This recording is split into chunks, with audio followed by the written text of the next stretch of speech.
Hey guys, how's it going? We're in Waynesville, North Carolina, and this has been a long-awaited interview I wanted to do with the lady who is in charge of the entire organization that we've been raising money for over the past 2 weeks since Hurricane Helene devastated Western North Carolina and Eastern Tennessee and Georgia. Like a lot of you already know, I've been in Western North Carolina for the past 4 or 5 days now, trying to do as much as we can with the Independence Fund and Save Our Allies to help the people of Western North Carolina, because I'm from here. I'm from Asheville and Hendersonville and Flat Rock, so this has been very important to me, and I plan on retiring out here. So I wanted you all to know, for transparency, where all of your donations were going from the GoFundMe that I started, and also from Instagram's fundraisers, so that way you guys see, like, from the ground truth, like, hey, this is the organization your money's going to and how it's going to impact these communities. So would you introduce yourself real quick? Sure. Patsy Davis. I'm the Executive Director of Mountain Projects. Okay. Mountain Projects is the organization that we did the fundraising for. We've raised over $40,000 for these people, and it's going to have a significant impact on this community. So how deeply affected was this community by this storm?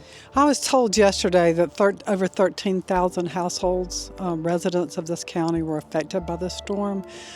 Keep in mind, this is on the tail of the 2021 floods that we had that would devastate our community, the Crusoe Bethel area and Hurricane Fred. And then we had a major mill to close last year, laying off thousands of employees. So we've been hit with several things back to back. Yeah, a lot of people lost their jobs from that mill closing. They did. Several thousand lost their jobs, a couple of thousand. Was that mill located here in Waynesville? It was in Canton. It was in Canton. Canton. The paper mill closed? Yes. So you combine all three of those in a 3-year period. This community has been hit incredibly hard, back to back, with back-to-back devastation in different areas. Do you guys know of a number of people that have lost their homes as a result of this storm? I am told that they're in the process of assessing the 13,000. At this point, I think approximately 200 are major damage, but from what I'm understanding, only about half of the houses have been assessed, so it's a very slow process. Yeah, a lot of folks live like way up in the mountains, so it's hard to get up there. I know. I have a lot of friends that were clearing trees off of homes and off of roads all over Flat Rock and Brevard and places like that. Did you have a lot of trees down in this area too? We had a tremendous amount of trees down, a lot of bridges out. Our public schools have been closed since the storm.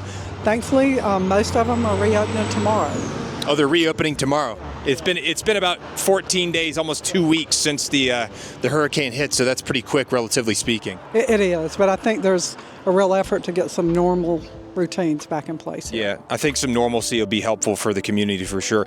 Was there a significant amount of flooding in Waynesville? Unbelievable amounts. Our team Mountain Projects operates Haywood Public Transit. We were out in the height of the storm trying to evacuate local nursing homes, and it was, this is unfortunately my fourth hurricane. And so I've seen a lot of flooding, but nothing to compare to that morning. We actually got our vehicles in a position where we just had to park them. We couldn't go. We couldn't evacuate the local nursing home. Luckily, the rain stopped about 30 minutes after our effort, but we were pretty much surrounded by water. We found one parking lot near the command center that was not filled with water. But having grown up in this area, not like anything I've seen in my lifetime. Yeah, and you've been here for how long? My entire life. So she's probably seen a lot of different things come through here over the years. So the nursing home, did that turn out okay? Were they able to get the folks out of that nursing home? Well, thank God. About 30 minutes after we attempted that, the rain stopped. And so slowly the water receded and those residents were fine. But it was a pretty scary moment there, realizing that you had a lot of vulnerable populations that we couldn't get out. Yeah, that's been one of the big things about this, is people doing wellness checks and welfare checks, because there's been a lot of like old folks up in their homes. They can't get out. They're not like capable of like moving around. They're like maybe bedridden, or they're on oxygen and they're not able to get out places. We did a wellness check on an older lady yesterday who was in her home out in Burnsville. And luckily her family's been linked up with her, and they've been bringing her like 3 meals a day, and like she's got an at-home visiting nurse that visits her once a week. So she was okay, but I was nervous at first because we walked in and she was sitting in her chair. We could see her. She wasn't moving. I was like, oh my God. And that's like a very common story across the entire western part of the state. So I've also heard of other nursing homes that didn't fare quite so well, tragically, in a lot of other locations, and it could have been very bad. So I'm glad to hear that that worked out okay for them. and that they ended up being all right. Are you guys doing good on food and water and things like that? Well, we actually are right now, and one thing I would like to really emphasize is we don't have a lot of storage space, and the needs are going to continue. And we got a big influx at the beginning, but I hope people's generosity won't stop, because it's going to be, I mean, I'm standing here shivering. The low temperatures are going to be in the 30s this week. So the need's going to continue on way past when the media leaves and the stories leave. Yeah. So I hope people will continue to remember our region in the months ahead, especially the cold winter months. Yeah, that's the thing. That's one of the reasons why I think that these conversations are important, because a lot of folks, like after the hype's gone and the virality of the fact that it was a very damaging storm is gone, the folks here are still going to be suffering, and still going to be, a lot of folks are going to be homeless. There's still going to be a need for generators and things that can make electricity for the homes that still don't have power. There's still going to be need for heaters, blankets, things that can sustain people through the wintertime, because that's when it gets real dangerous. Because if people don't have electricity and they can't produce heat in their house, there's no way you can survive. Because up here in the mountains, it's like 15 degrees colder than it is at the beach. So it's deadly cold up here in the wintertime. So that's something to keep in mind. If you had to say, like, what specific supplies are you guys in need of the most up here and will be having an enduring need for going down the road here? We're giving out a lot of dehumidifiers. We're getting a lot of requests for those, getting a lot of requests for small ceramic heaters until we can get heat back in the house. That's a life-saving thing. We started a blanket drive, which I think is going to be very successful, so we're able to pass that out to folks in need. Yeah. Right now we've got a supply of propane, but we may need some more in the future. Yeah. So any items, again, to keep people warm, to keep them stable is really, really important. Okay. And what about electricity? Has electricity been restored to the majority of Waynesville and the surrounding areas, or what's going on with that? It has been restored. My understanding, we've probably got a half a dozen or so without power right now, but a lot of heat systems are damaged.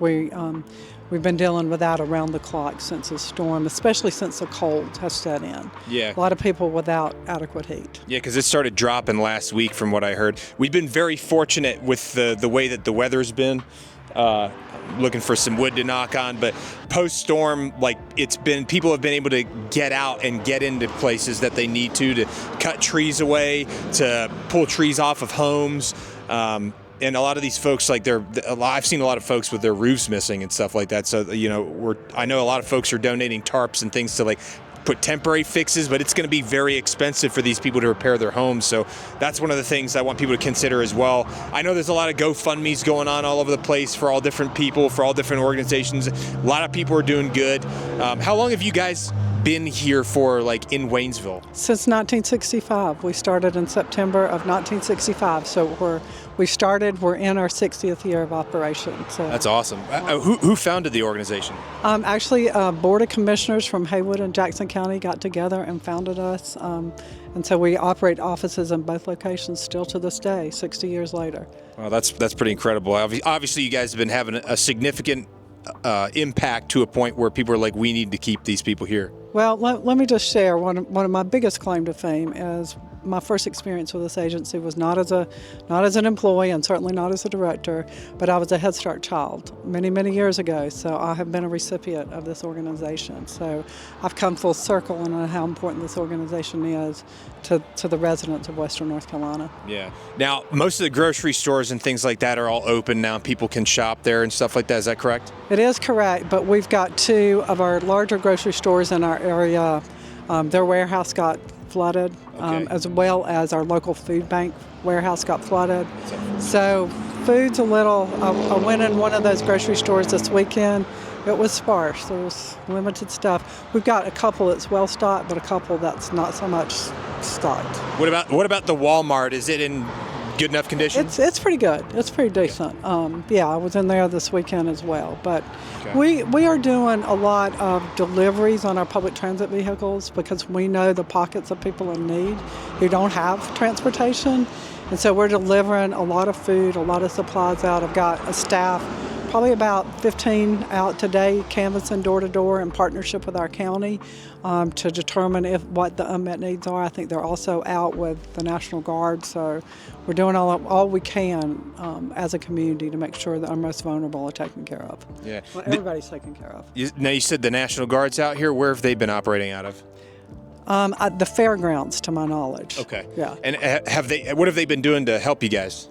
They've been doing a lot of muck outs, a lot of clean outs, a lot of food deliveries, whatever the county needs. So they've been incredibly helpful then. Oh, absolutely helpful. Okay. Absolutely, yes. Okay, that's one of those things that, like, just for clarifying, because there's a lot of weird information out there about all kinds of weird stuff. And I've interviewed a few folks from the military that are up here right now on orders, like guys in the Guard, the 82nd Airborne, the 101st, and everybody's been doing a lot of good things to help the community. And all the people I've talked to in the local communities have also said that they've done nothing but help and been very, very kind and generous. I mean, I was in Chimney Rock 2 days ago, and the 101st Airborne was like shoveling mud out of a lot of the stores that were ripped off the foundations over there, and so that's good to hear that they've been making a difference for you guys and helping you kind of get back on your feet. How long do you think it's going to take for you guys to recover from this thing? I'd love to be able to answer that question. We have not fully recovered from 2021. We still have 15 families waiting on the buyout program in Hayward County. And so recovery is long and it's difficult, and not knowing the magnitude of the number of homes that's been totally damaged, moderate damage, major damage, I really don't know. But I would say it's going to take us years to move on from the storm. Has FEMA come out here to provide any type of supplies for you guys as well? Not to this organization, but I know they're in the community. I haven't seen FEMA. Okay, so they have been out here providing some sort of aid and stuff for the local people? As far as I know, they're doing a lot of intakes for our folks. Okay. A lot of eligibility kind of things. Okay. Yeah. Okay. I appreciate what you guys are doing for the local community, and I appreciate all these nonprofit organizations that are out here helping the local people that are struggling right now, because people are definitely hurting. A lot of folks were hard up for money, and I mean, it's the economy and inflation and losing your job at the mill and just in a rough spot. This isn't a very wealthy area. This is just like a mountain community, like a lot of these surrounding areas outside of Asheville, and people were already kind of hard up before this thing happened. So this is going to, like you said, it's going to be an enduring thing. It's going to take some time for people to recover from this.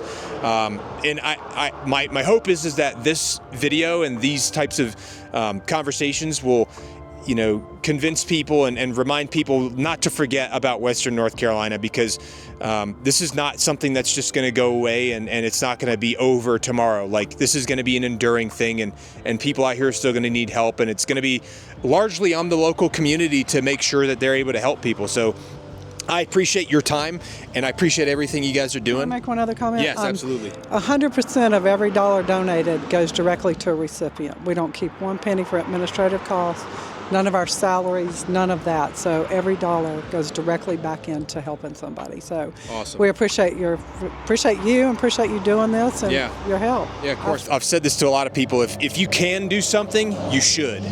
Anytime you can do something to help people, you should. That's just kind of the way that I believe people should live their lives, and the more of us that had that mentality, the better off we'll be as a community, as an American community. The one thing I've seen from this that's the silver lining is a lot of Americans have come together to help their fellow neighbor and help their fellow man and their fellow families, and you realize that there's, obviously there's a lot of division and polarization in the country right now, but when you see something like this, it brings people together and it reminds people that there's a lot of things that are a little bit more important than those clickbaity, news articles that are about whatever given thing, So I appreciate all of you again for helping us raise $40,000 for mountain projects. It's going to go, like she said, it's going to go directly back to helping families in this local community, and that's because of you guys. It's not because of me. I'm just a dude that posts stuff on social media, but you guys were the ones that donated all the money to make this happen. So I appreciate everything you guys have done, and I wish you guys best of luck in the future as you go forward here. And you've got my number. Obviously, you can reach out anytime. So, okay. All right. Thanks a lot, guys.